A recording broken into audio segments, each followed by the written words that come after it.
Hola, bueno, gracias a todos por acompañarnos hoy, Hola, por Flor. estar aquí. Veo que somos mucha gente. A todos agradecerles y ser parte de este segundo encuentro que estamos haciendo vía Zoom. Estamos presentando este hermoso proyecto Pensar Todo de Nuevo, esta exposición online que desde Rolfart estamos trabajando y trabajamos junto con Andrea Yunta, curadora a cargo de la exposición, y María Carolina Baulo, que fue quien eh, colaboró con los textos también de la producción. Es un proyecto que lo hicimos también junto con nuestro equipo y nuestros artistas que tenemos el gusto de representar, que Andrea supo ordenar de una forma maravillosa. Para empezar, si les parece, pongamos el audiovisual. Así que voy a compartir pantalla y voy a poner el video. Espero que lo disfruten.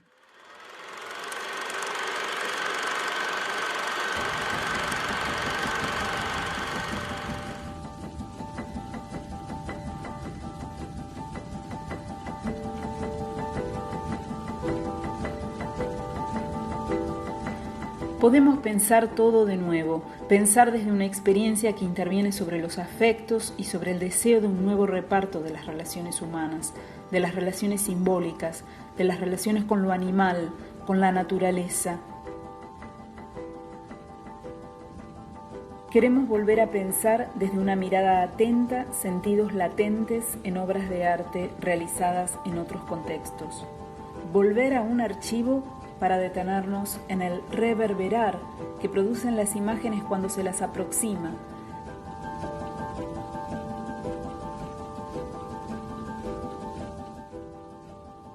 Pensar todo de nuevo propone volver a obras que fueron realizadas en otros momentos, pero que contienen en su tejido reflexiones y no respuestas, sino formas de entender las complejidades del mundo global, de un mundo que se ha suspendido, un mundo que nos paró. Es entonces una exposición que propone ese ejercicio, volver a un archivo de obras desde las preguntas del presente.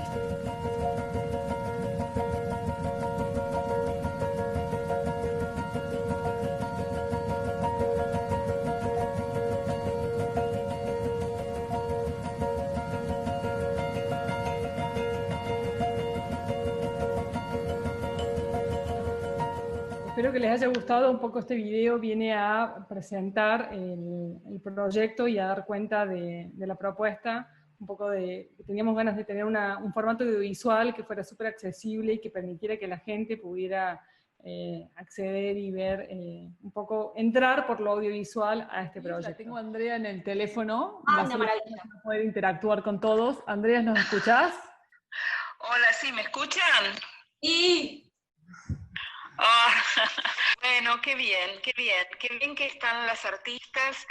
Y yo, bueno, creo que ya la presentación se hizo de una manera muy breve, muy sucinta.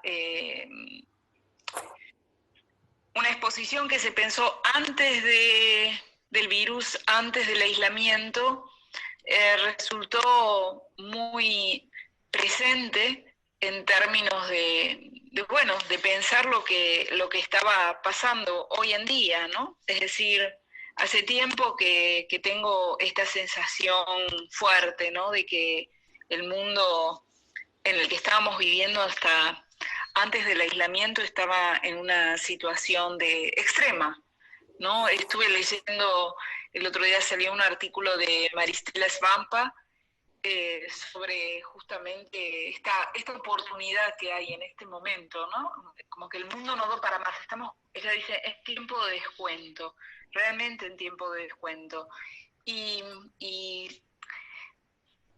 volver a la normalidad implicaría volver a aquellos síntomas que muchas de estas obras están ya de alguna manera latentes, ¿no? Incluso obras que se han hecho en los años 60, obras que se han hecho hace 20, 30 años y que reúnen los síntomas de lo que hoy estamos viviendo como una realidad que ya no la estamos imaginando, ya no la estamos proyectando, es presente. Entonces, bueno, es una situación crítica, pero al mismo tiempo es una oportunidad, la oportunidad de volver a revisar los lugares de los cuales estamos pensando el mundo, ¿no? Les decía que la exposición estuvo pensada antes, después nos dimos cuenta de que tenía mucha más actualidad. El subtítulo de la exposición era Pensar todo de nuevo, y bueno, resultó evidente que había que pensar todo de nuevo, ¿no? Y las obras, que fueron obras realizadas en distintos momentos, en distintas coyunturas, contenían, sin embargo, muchas claves para volver a pensar en el presente. Y estoy contenta, muy contenta de que hoy estén acá las artistas, y la verdad es que más que hablar yo, me gustaría comenzar con una pregunta a las artistas, ¿no? El ejercicio curatorial es arbitrario, es decir, nosotros miramos las obras y quizás encontramos claves o ideas en las obras que los artistas pueden no haberlos pensado y pueden no sentirse identificados para nada. Entonces, me parece que es una lindísima oportunidad para escuchar lo que las artistas que están aquí, que están en la exposición, quieran compartir respecto de la relación entre bueno, la propuesta de la exposición y la obra que hicieron. ¿Qué diálogo entienden que es posible o que no es posible, que no estaría planteado? No habría una interlocución o no habría una interpelación, quizás sería más exactamente, ¿no? Una interpelación de esta propuesta de leer en conjunto o en un argumento un conjunto de obras en relación con la propuesta específica que cada una de ustedes planteó, ¿no? No sé quién quiere empezar. Yo puedo empezar si quieren. Dale. Bueno, dale. ¿Qué tal? Buenas noches a todos, a todes. Gracias Flor, gracias Andrea. Bueno, a todos los que están presentes. Me gustó escuchar lo que dijiste recién, Andrea, porque yo vengo percibiendo esta urgencia y este cambio también hace bastante tiempo, esta necesidad de cambio, digamos. Creo que varias personas en el mundo venimos sintiendo esta crisis y la necesidad de cambios de paradigmas muy fuertes, donde todos los modelos ya están caducos mayormente. Y en realidad mi proyecto justamente nace en este contexto de esta sensación muy fuerte para mí en lo personal y en lo contextual, porque no estamos, o sea, somos parte de todo, del todo. Justamente el proyecto completo se llama Un Otro Lugar, aludiendo a esto que estamos hablando, y donde yo básicamente reformulo viejos estandartes y exploro en profundidad los conceptos de orden y de caos, para reflexionar justamente sobre la idea de cambio, este cambio que yo vengo sintiendo que es realmente muy, muy necesario. Es justamente en este tiempo que decidí construir mi obra desde otro lugar, absolutamente diferente a lo que venía haciendo, y creo que justamente este proyecto representa un espacio de transición, que bueno, que estoy trabajando con elementos simples y procesos bien complejos, porque me relaciono de manera muy íntima con mis obras para luego poder llegar al receptor. Yo siempre me relaciono mucho con el receptor. Y bueno, indago absolutamente en los estigmas que nos inquietan ante la idea de cambio, ¿no? Y justamente, bueno, de las piezas, en este capítulo hay una pieza, hay 3 en total en todo el proyecto, pero quería iniciar mencionando una pieza que no llegó a entrar, porque bueno, creo que por una cuestión de espacio, que justamente se llama Nada lo detendrá y será brillo y caos, ¿no? Aludiendo a este movimiento y esta sensación que vos estabas mencionando, ¿no? De decir, el mundo no daba más. O sea, esta situación que estamos viviendo es una manifestación que precipita, creo absolutamente, esa urgencia que estamos percibiendo tantas personas. Y creo que el caos, yo lo vengo trabajando así, creo que el caos es necesario, como leyéndolo como un desorden para un nuevo orden, para nuevas formas y para nuevas lógicas. Yo voy a mencionar, brevemente las 3 piezas que están en toda la exposición, como hablamos con vos hoy.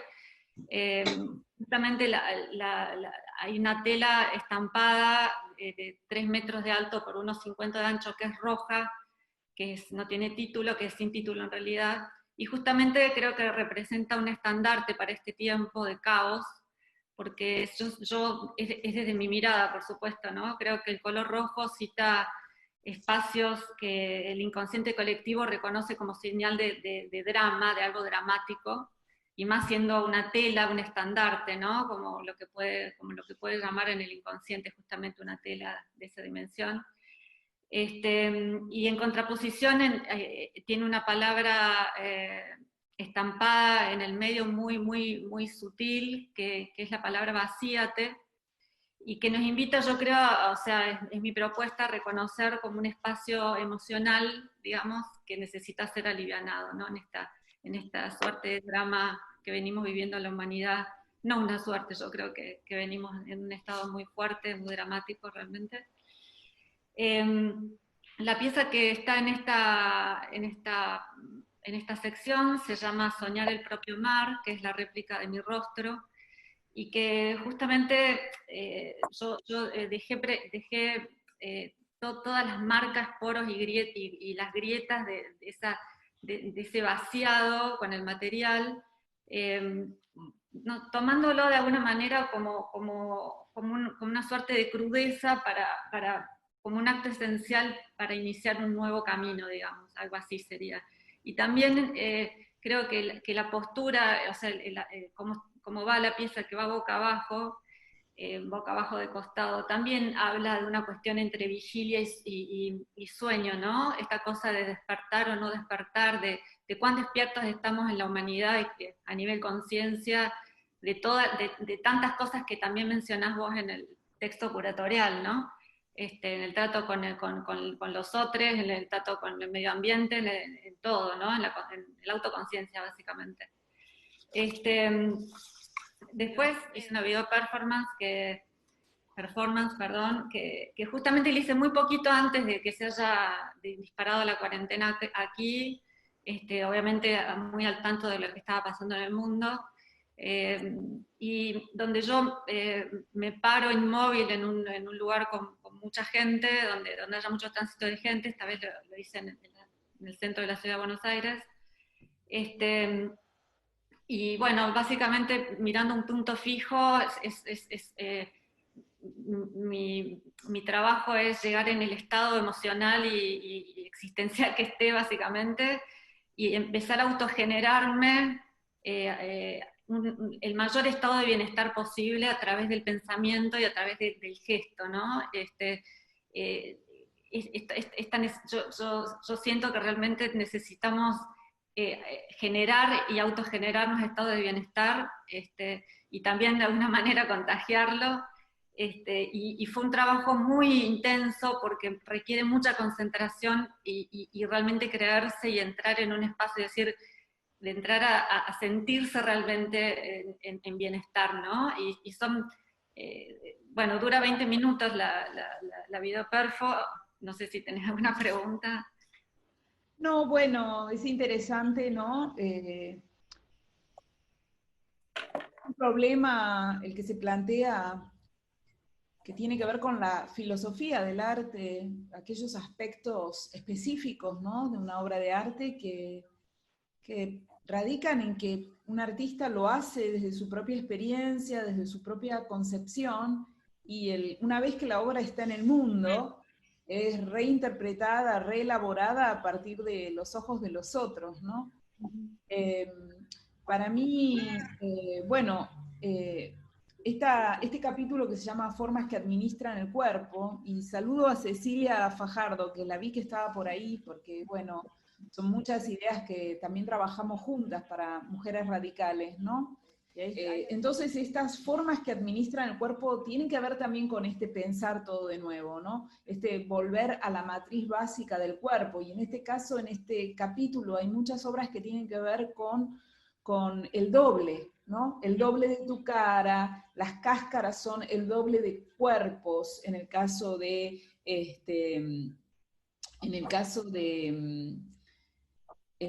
Dalila, el doble también en el sentido que uno puede encontrar en el desdoblamiento, ¿no?, de la relación entre el cuerpo de Liliana y aquellos objetos que ella realizaba, ¿no? Como ella crea esta relación entre objeto, que es su propio objeto, y el cuerpo. Y también en las fotografías que hace Milagros, ¿no?, que son esas fotografías de ropa que perteneció a su madre, es decir, hay un espejo también del cuerpo, hay un doble del cuerpo. Entonces, bueno, es un conjunto de obras que permiten también pensar eso, ¿no? El cuerpo como base de conocimiento, el cuerpo como exploración, el cuerpo no como algo dado, que es lo que generalmente recibimos a través de la administración de las identidades heteronormativas, binarias. La relación entre el cuerpo y estos objetos está permanentemente replanteando, reescribiendo, problematizando ese cuerpo recibido, ese cuerpo normatizado, a partir de una exploración. Entonces, bueno, yo leía ese rostro duplicado tuyo en este sentido en particular, ¿no? Y también, bueno, y la obra de Milagros también, ¿no? Estas fotografías hechas con métodos, si se quiere, primitivos, o más que primitivos, que refieren a otros momentos de la tecnología fotográfica previos a lo digital, muy basados en lo analógico, y que son de alguna manera las cáscaras de ese cuerpo de su madre, ¿no?, que está ahí como espejado en esas ropas. Entonces, bueno, el cuerpo es una matriz de conocimiento, y sobre todo en estos tiempos en los que ese ojo externo sobre los cuerpos está de alguna manera problematizado, y el arte pone en escena, ¿no?, y las obras ponen en escena esa necesidad de reescribir las normas y los parámetros desde la exploración del propio cuerpo, ¿no?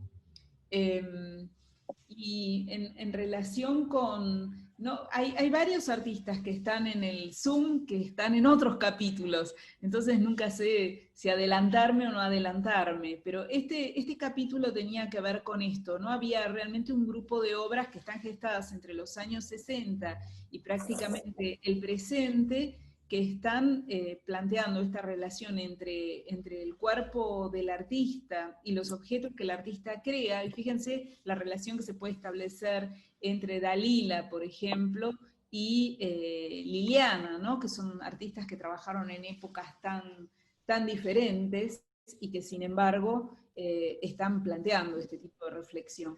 Es muy interesante en el caso de Dalila, porque bueno, uno conoce los yesos, pero este archivo es muy fascinante, no solo por la relación, ¿no?, entre esos yesos y ella, que hay como un desdoblamiento también, ¿no?, porque en verdad no son formas que provienen de su propio cuerpo, sino que son formas que ella recoge en el hospital, ¿no? Es decir, tienen la cosa de resto humano del otro también. Pienso cuántos ecos hay en el presente de todas estas imágenes. Pero también me parece súper interesante el hecho de que estas fotografías las hizo Sant'Antonin, ¿no?, un artista tan misterioso de los años 60, del cual prácticamente no queda obra, y que es un registro histórico hecho por Sant'Antonin, que también tenía una obra que dialogaba mucho con la obra de Dalila.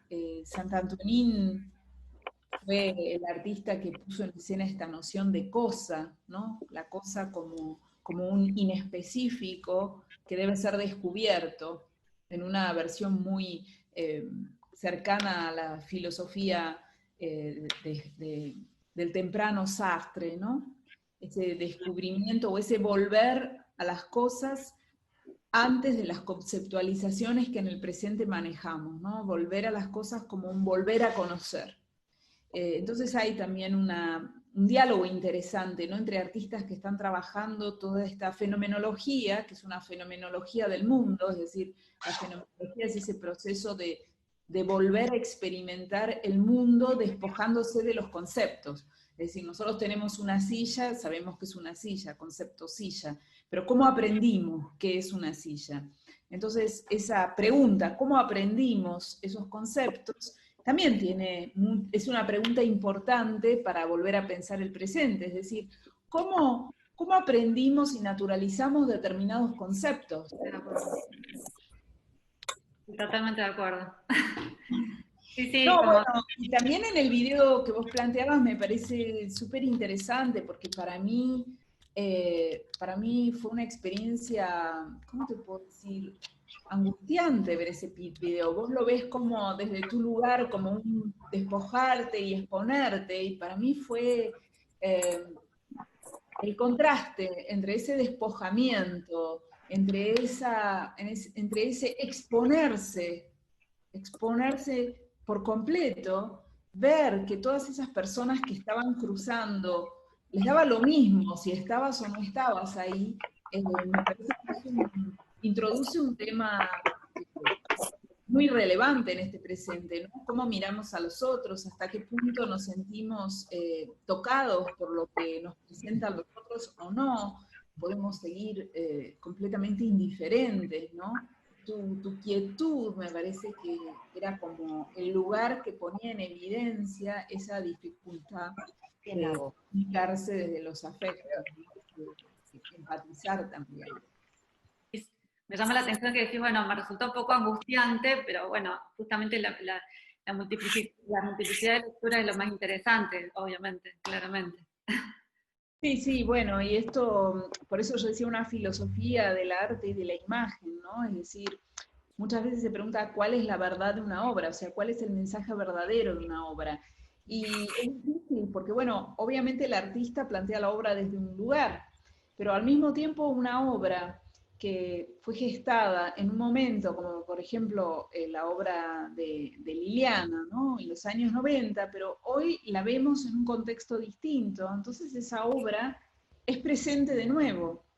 Esto tiene que ver también con un concepto que se ha formulado muchas veces, que tiene que ver, o sea, uno por un lado habla de la historicidad de las obras, se gestan en un momento, en un contexto determinado, y al mismo tiempo del anacronismo, es decir, una obra que puede ser vista en un tiempo distinto y que se vuelve presente, ¿no? Es decir, la obra al ser expuesta nuevamente se vuelve presente y las preguntas implícitas o la capacidad de esa obra de interrogarnos en nuestro presente crea esa estructura paradojal, ¿no? Es decir, que por un lado uno lo lee en un contexto específico, pero por el otro lado ese contexto se convierte en un nuevo contexto cuando la obra es nuevamente mirada, ¿no? Observada. Sí. Dice acá Flor que está Milagros en el teléfono. ¿Cómo hacemos para triangular esto? Miren, hola, vamos a poner Milagros acá. Milagros. Hola. ¿Cómo estás? Les cuento que también fue muy lindo buscar materiales que están disponibles en la red y crear una propuesta, digamos, que es un poco el resultado del trabajo que uno hace cuando está investigando en la red y pone el buscador Milagros de la Torre y entonces aparecen videos y bueno, y uno selecciona y en este pensar una exposición online con Florencia y con todo el equipo de la galería, vimos que era muy, muy interesante incluir estos links y está esta entrevista tan preciosa. Y bueno, y es como, bueno, como un instante fresco de escuchar tu voz y la pregunta, la entrevista es muy, muy linda porque hay varias cámaras, entonces en un momento vos estás hablando, Milagros, y se ven tus manos nada más, ¿no? Y en otros momentos seguís hablando y se ven las fotografías, y en otros momentos se introducen también las palabras frescas de alguien que está como en un momento previo a que lo filmen, ¿no? Entonces, la verdad es que es muy, muy hermoso este material de Pablo Helguera, que es un colega maravilloso, que tiene una sensibilidad increíble. Entonces, en ese video también van a encontrar un pequeño testimonio donde se propone ese link, ¿no? Por la producción que hicieron otros, como en el caso de Pablo con Milagros, y eso se integra en la exposición. Es como si uno dijera, bueno, uno trae en la forma de visualizar la exposición en la computadora o en el celular, trae pequeños archivos de otros, archivos que generaron otros, ¿no? Un poco como el search que uno hace cuando está googleando. Pero contanos, Milagros, bueno, la pregunta era hasta en qué medida se sentían interpelados de alguna manera particular o no por la propuesta de la exposición. Y particularmente en el caso de esta pieza, ¿no? De esta serie.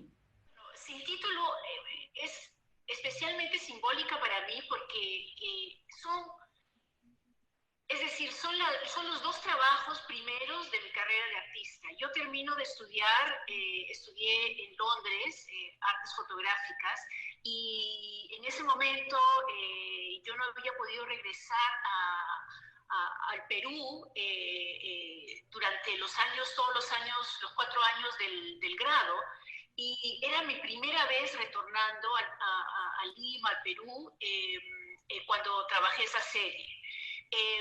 Conjuntamente con Bajo el Sol Negro, que es mi primer trabajo, hice Sin Título. Es decir, yo trabajaba entre el Cusco, la ciudad del Cusco, y Lima, la capital. Quizás el trabajo del Cusco era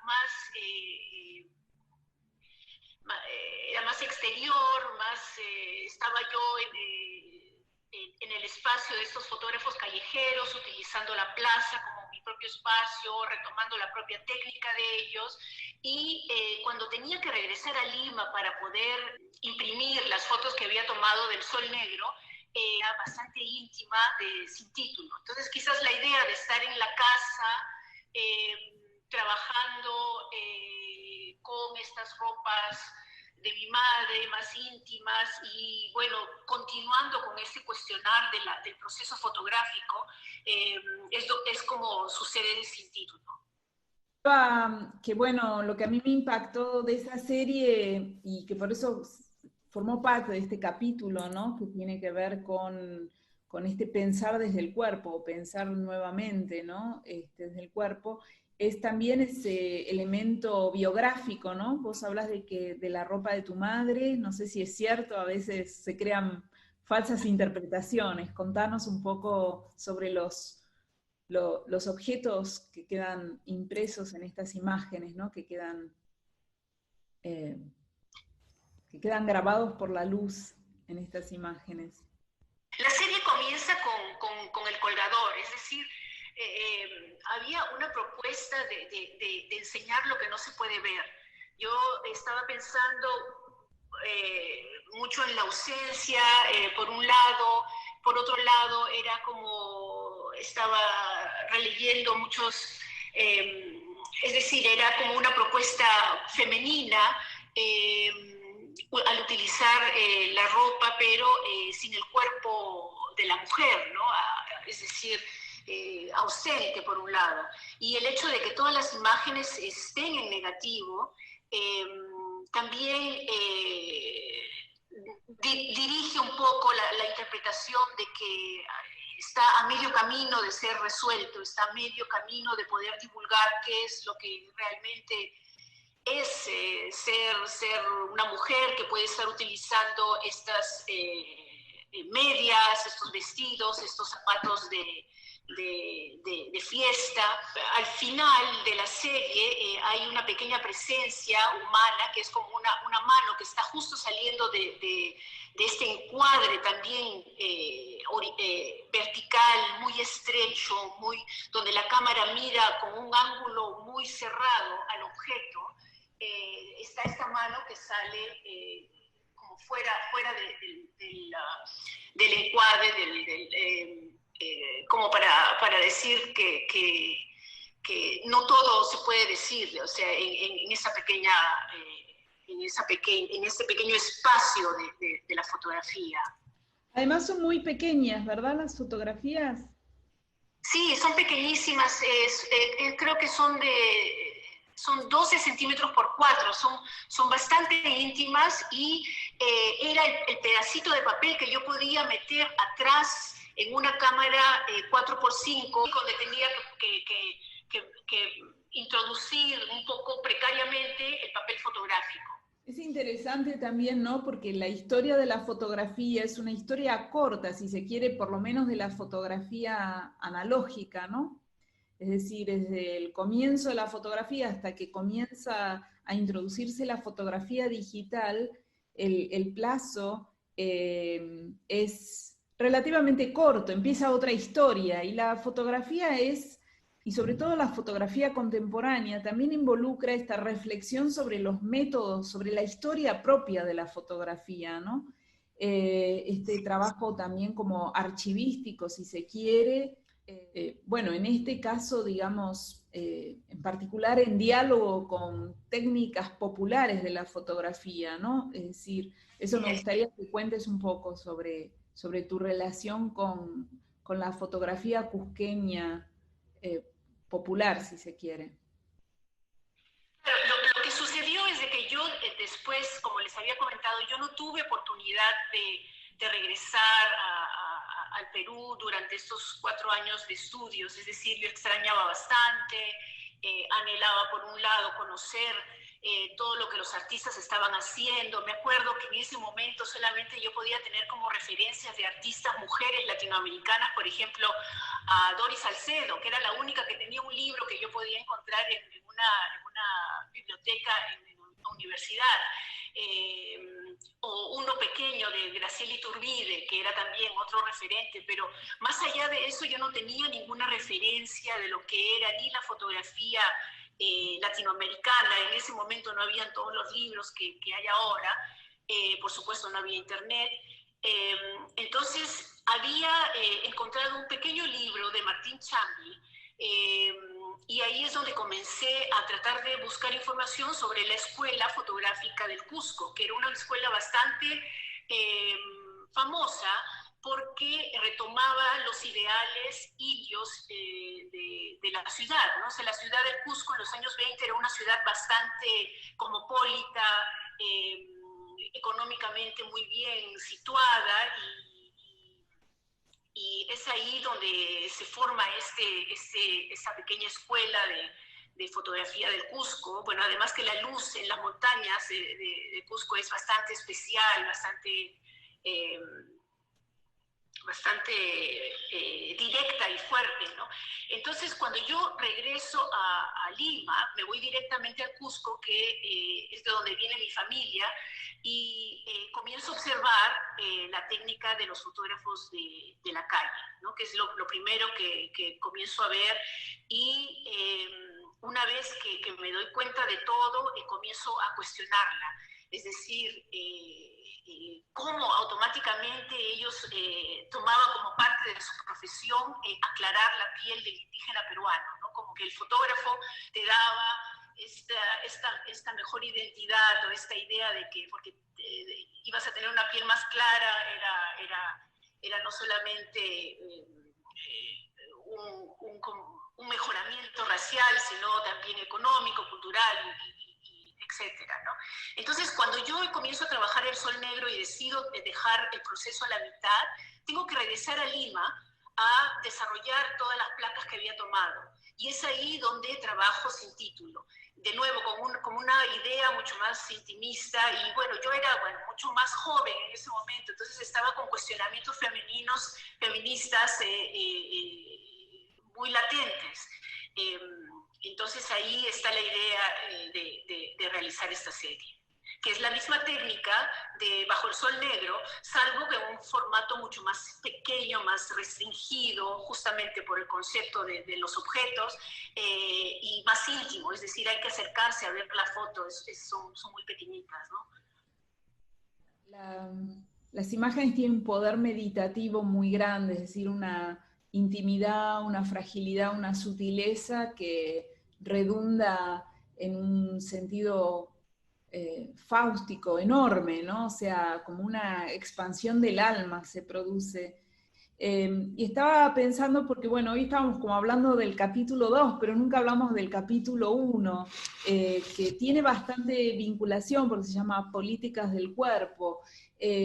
Cuando trabajamos con Cecilia en la exposición pensamos muchas veces cómo el término política se vincula en términos generales, en el caso del arte, al sentido más básico, ¿no? Es político porque tiene una agenda política, porque tiene un significado, un emblema, un signo, una frase, ¿no? Que lo vincula al mundo de la política, pero las políticas del cuerpo, el sentido política también tiene que ver con la readministración del conocimiento. Entonces, cuando hablamos de políticas del cuerpo, estamos también hablando de un concepto cercano al de formas que administran el cuerpo, pero quizás se desdobla en el sentido que el cuerpo se convierte o funciona en este caso como el punto de disrupción, en el caso, por ejemplo, de las bocas de Graciela Sacco, que estamos viendo, es decir, algo tan identificable como estas bocas, que al ser expuestas, pegadas en la escena pública, se transforman como imágenes y se convierten en signos políticos, ¿no? Pero también en el sentido, por ejemplo, María José, que creo que nos está escuchando, ¿verdad? Bueno, ahí tienen también un video muy lindo de Graciela, y para contarles que la idea de incluir los afiches nosotros proponemos tiene que ver porque el día que Graciela falleció fue 2 días después cuando se formó un colectivo que parte también de la experiencia de Graciela en los años 90, una mujer fuerte, una mujer que estaba teniendo un impacto en la escena internacional muy grande, de destrato en el mundo del arte local, ¿no? Y que, bueno, fue a la luz de este feminismo que, digamos, creo que en nuestra vida inscribimos el feminismo en distintos momentos, en distintas etapas, ¿no? Yo tuve un feminismo adolescente, un feminismo en los años 90 y hoy tengo otro feminismo, es decir, la matriz es la misma, pero se inscribe de distintas maneras. Entonces se da ese diálogo histórico, ¿no? Entre una artista que tuvo una experiencia como artista y también dentro del mundo del arte, y una revisión de, bueno, de cómo se ordena ese mundo del arte, ¿no? Y quiero también introducir y que tiene que ver con este momento que estamos viviendo, la pregunta hoy también es, en el mundo en el que nos movemos, el del arte, ¿de qué viven los artistas, ¿no? Creo que es otra pregunta que es súper urgente, sobre todo cuando estamos viendo la situación de precarización en la que los artistas hacen sus obras, ¿no?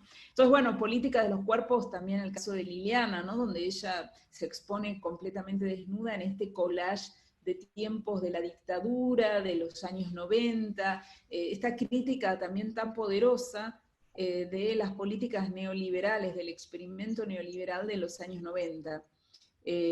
La serie de fotografías de lo que era en ese momento, no era todavía la reserva ecológica como es hoy en día, ¿no? Otra metáfora de cómo sobre esa destrucción, sobre ese conjunto de restos urbanos, de una destrucción y de un traslado de escombros, ¿no? Al borde del río, que aparece en esta serie fotográfica absolutamente conmovedora, ¿no? Con todo ese desamparo, ese espacio distópico, completamente distópico, y ella coloca todos sus collages en ese lugar. También a mí me llevó inmediatamente a reflexionar, bueno, sobre todo este descampado, la vida, la naturaleza, creó un hábitat nuevo, ¿no? Entonces, hemos visto ahora se publicó una imagen de los gansos cruzando la Avenida Libertador, no sé si la vieron. O sea, esta expansión de la naturaleza, de la vida animal, donde lo humano se retira, ¿no? Es decir, está esta tensión permanente que se volvió de la incapacidad del hombre de coexistir con lo animal y con la naturaleza, ¿no? Entonces este diálogo entre el escombro y los hábitats es muy fuerte en la obra de Liliana, sobre todo cuando uno lo ve desde el presente, ¿no? Bueno, el video también de María Teresa Hincapié.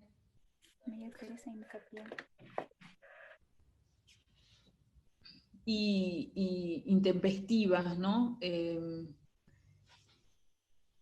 Aquí de nuevo políticas del cuerpo, ¿no? Esa relación entre el cuerpo, la tecnología, lo mitológico, lo extremo, esa situación casi como si una especie de maternidad.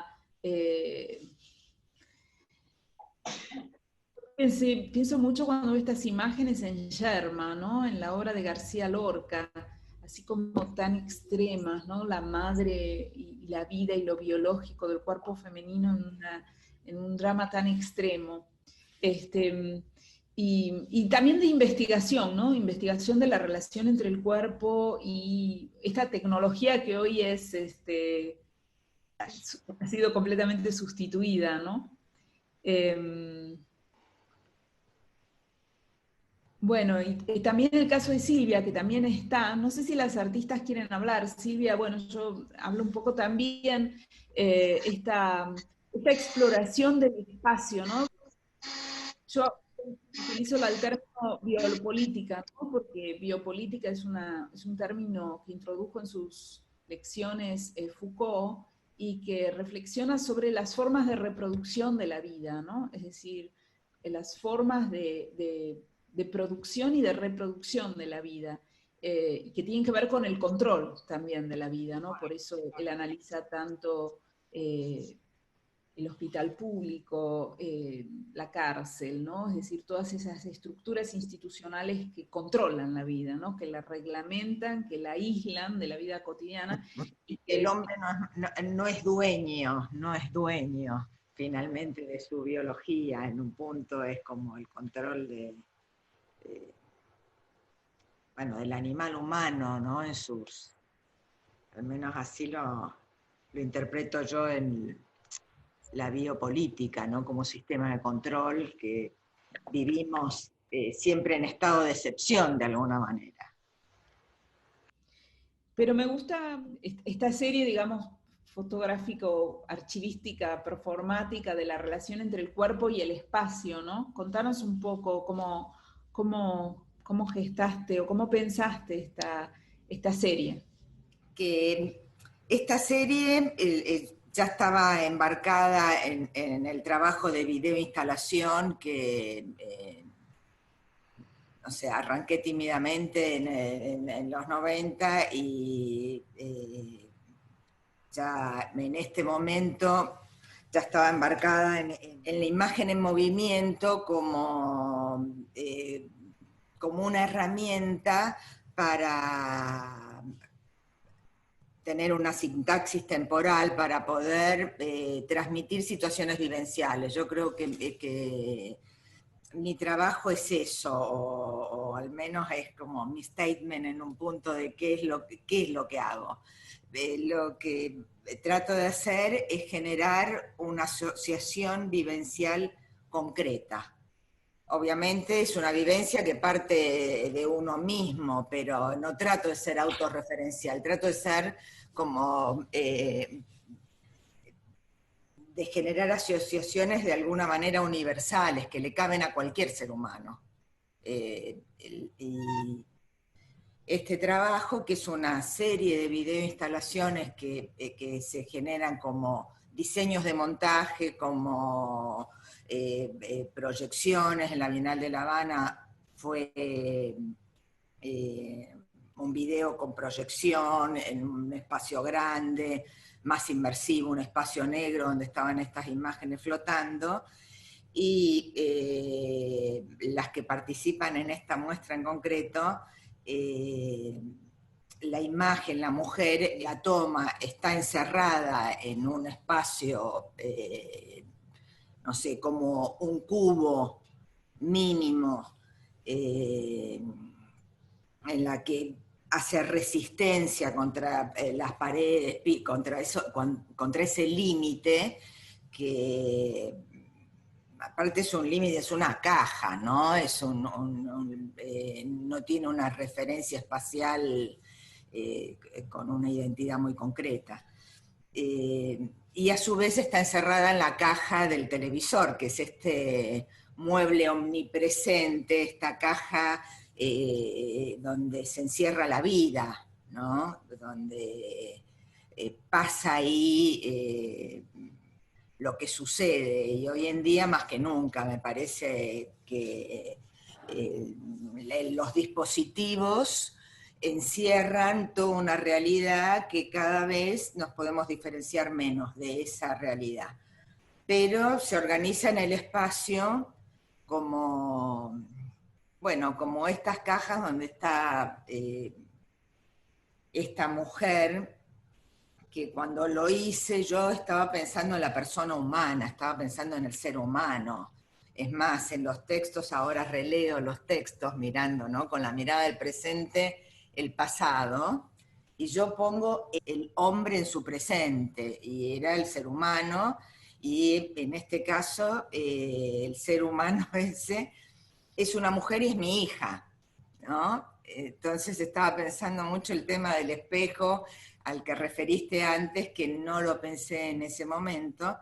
En ese momento fue un momento de crisis terrible en la Argentina.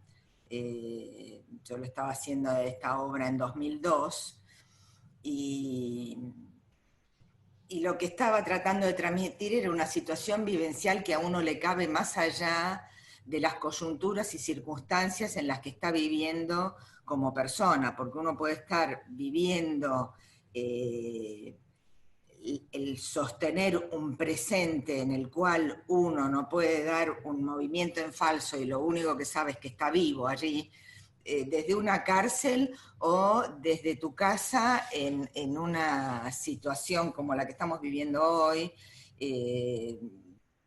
que hay gente que vive en circunstancias muy diferentes esta crisis, ¿no? Todo se resignifica.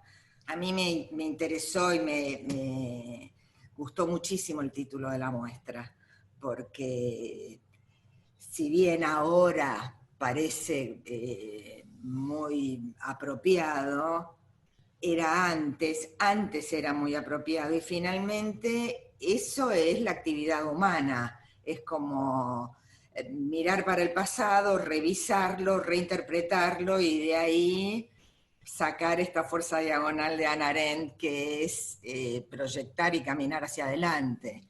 Yo planteo mucho la relación entre tu performance, video performance, y la serie de María José Arjona. Es decir, para mí tienen como un diálogo muy interesante, ¿no? Esa exploración del espacio, en el caso de ella también la exploración de un objeto, ¿no? La silla.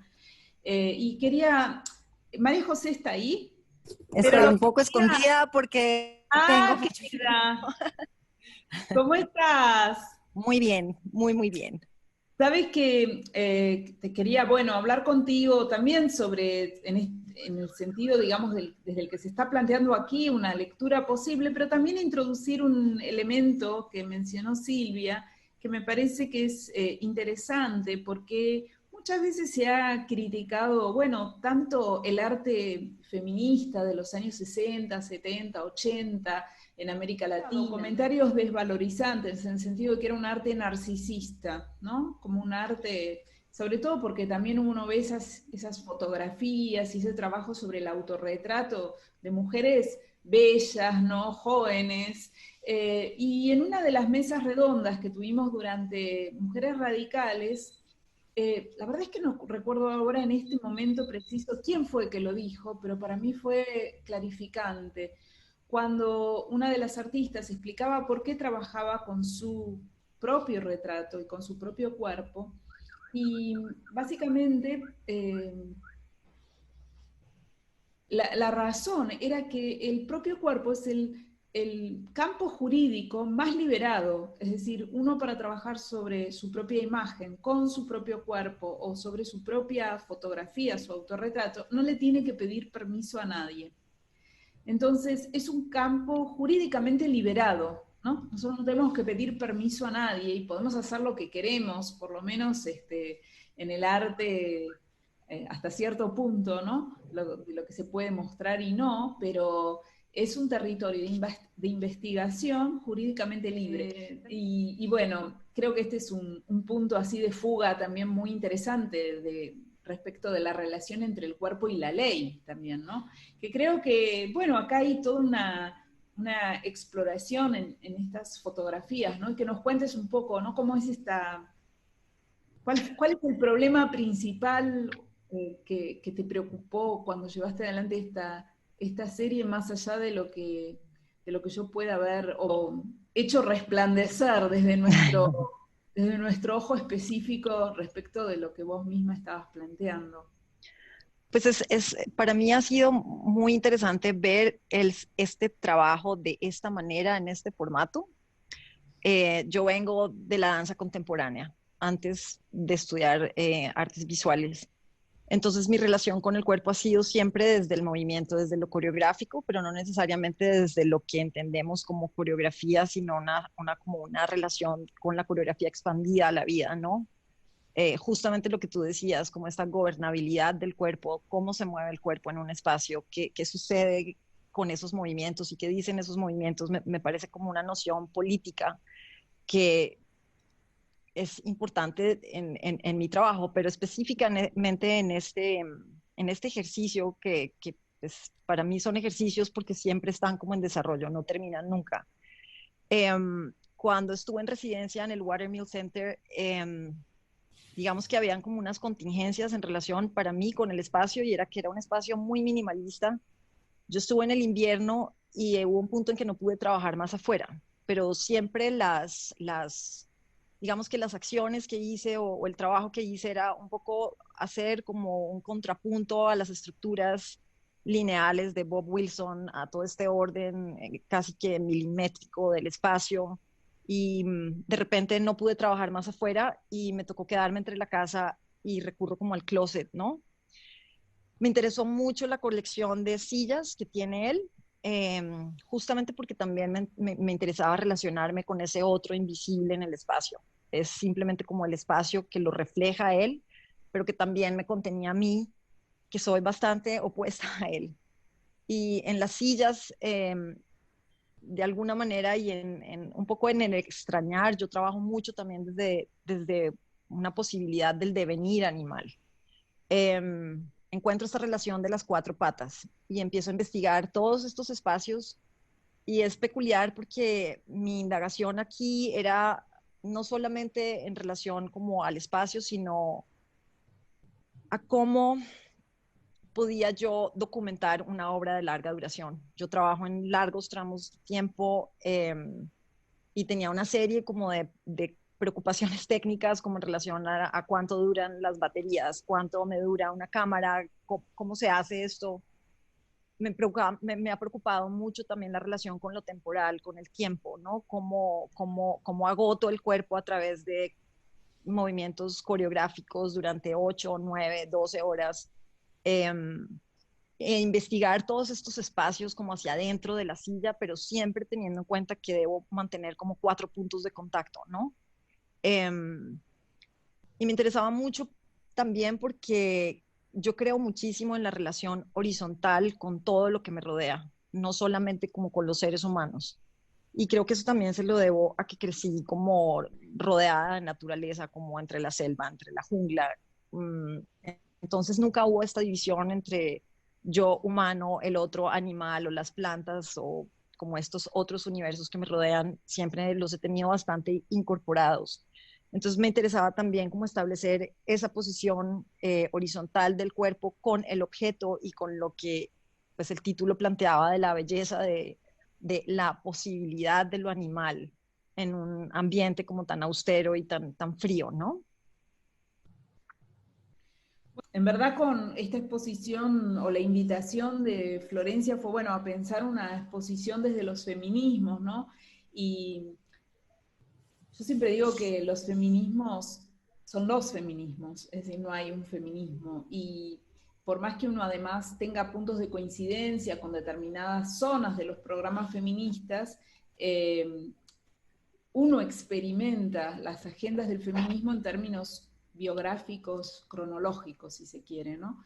Entonces, si en un momento determinado estuve más focalizada en el trabajo estadístico, ¿no? Y en buscar en la estadística una matriz de prueba respecto de diferente participación de las mujeres artistas en el mundo del arte, hoy estoy en otro debate que está mucho más vinculado a lo que estamos viviendo, ¿no? Es decir, una exposición donde el feminismo estaba pensado de otra manera, por eso se produjo esa relación entre bueno, una exposición feminista, pero que estaba planteando pensar todo de nuevo. El feminismo, más allá de una agenda reivindicativa, es una propuesta de volver a pensar sobre un mundo que no está bien, y que el feminismo está proporcionando zonas de pensamiento. Y uno de los aspectos que vos señalás es un campo, digamos, de investigación muy intenso del feminismo, que tiene que ver con esta dejerarquización de lo humano, y que propone una relación de paridad o de diálogo horizontal con el mundo animal y también con las cosas, ¿no? Que en este caso las cosas es un objeto.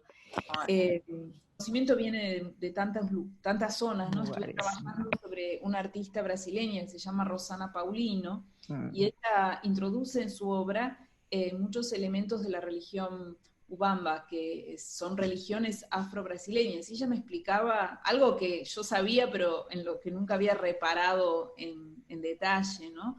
Y es que en las religiones judeo-cristianas, la naturaleza le es dada al hombre, mientras que en las religiones de tradiciones africanas, la naturaleza no le es dada al hombre, sino que es el hombre con la naturaleza.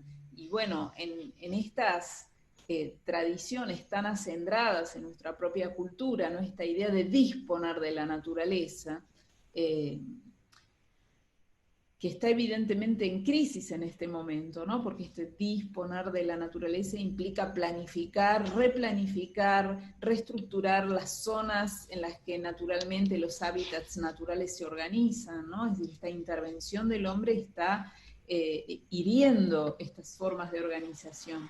Entonces, esto que vos mencionabas sobre la relación entre el cuerpo y lo animal, creo que es una zona de pensamiento muy vinculada al feminismo, como pensar esta relación como una coexistencia que permita la supervivencia de ambos y no que implique el dominio de uno por el otro, dejando implícita la extinción también de ese animal innatural, ¿no? Y también pensaba mucho como ahorita que estaban hablando todos y que tú estabas hablando, por ejemplo, de, no sé, en algo tan simple como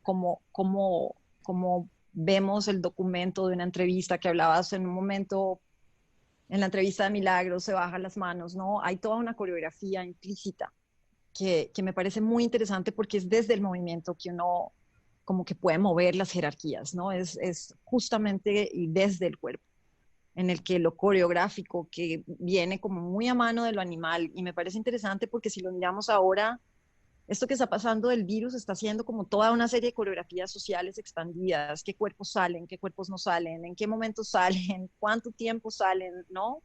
Qué bonito. Yo lo estoy como observando de una manera muy cercana en este momento, porque me parece muy interesante entender hasta qué punto realmente gobernamos nuestros propios cuerpos cuando hay algo afuera como de estas magnitudes, ¿no? Pero es muy bello, es muy potente y al estar en esta exposición y el título y tu texto, reviso muchísimo materiales míos en los que recurro como muchas veces a analizar eso mismo, ¿no? Cómo nos mueven las cosas, no cómo muevo yo a la cosa.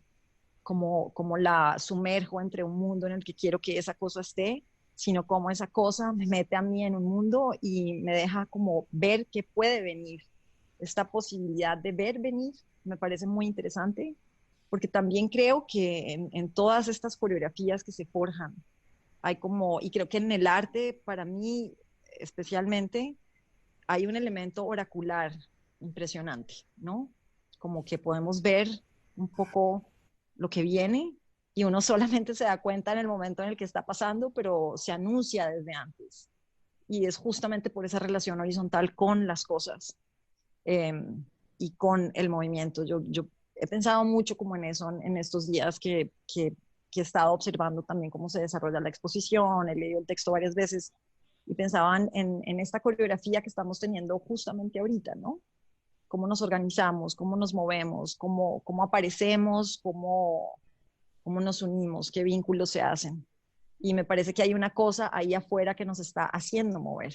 Entonces, finalmente, como que hay todo un aparato invisible que gobierna los cuerpos más allá de nuestra propia gobernabilidad, ¿no? Muy bonito. Bueno, tenemos aquí otras artistas, pero quizás...